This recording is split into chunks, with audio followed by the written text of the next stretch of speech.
I auditioned for Lance Reddick's role and for Clark Peters' part, Lester Freeman, and was livid that I didn't get the part. And I thought, well, the show isn't off to a good start. I mean, they've already made a mistake not casting me. That story about me making the tape and then my girlfriend laughing so much so she had to go out of the room, so I didn't have anyone else to read the lines. It was so funny because he couldn't find anybody to do the scene with him, so he did this both parts of the scene, and we went, that's the guy.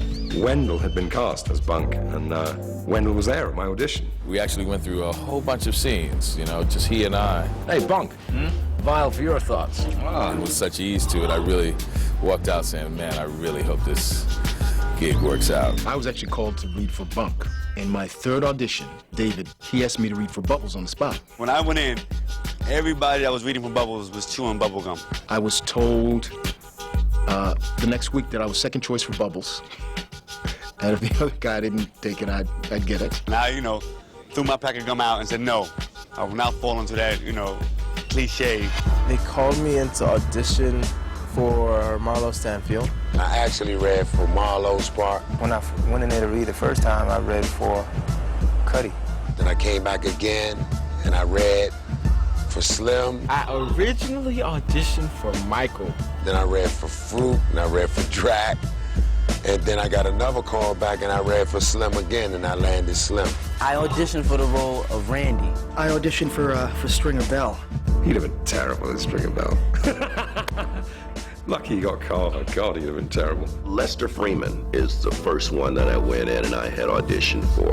They brought Jay Landsman in to read for the role of Jay Landsman, but they ended up having to let him go because he wasn't a good enough Jay Landsman. I'm sure he takes exception to that. Yes, I did audition for my part, and the casting director, Alexa Fogel, gets a lot of flack from my peers, my so-called rat peers. How Method Man get on the show that I'm trying to get on the wire? Well, Method Man came in and he auditioned for the part. I sat there, I studied the lines, I went in, nailed it, and got the part. Now, where my cheese at, man? The scene I auditioned for was me sitting in the detail office telling Kima and McNulty about what the red hats were. What's with the hat? For someone you need to know, I put the red hat on. Come in here, take the pictures. That's sharp. I like that. I got the part through an audition, and the scene, the audition scene happened to be the scene with the two fingers. Easy for you, McNulty. Major, look, I'm really sorry. He asked me a question, I answer it. I didn't know he was going to call anybody. You have my attention, detective. Season 3, my first scene. I was sitting there saying nothing. I said nothing. That was my first scene. Call the guy Snot? Snot Boogie. Yeah. You like the name? What?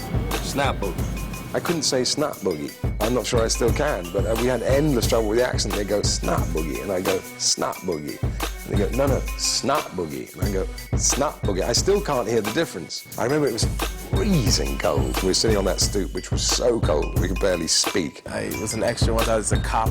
I was so nervous looking around. Here's the camera. Don't look at the camera. Don't look at the camera.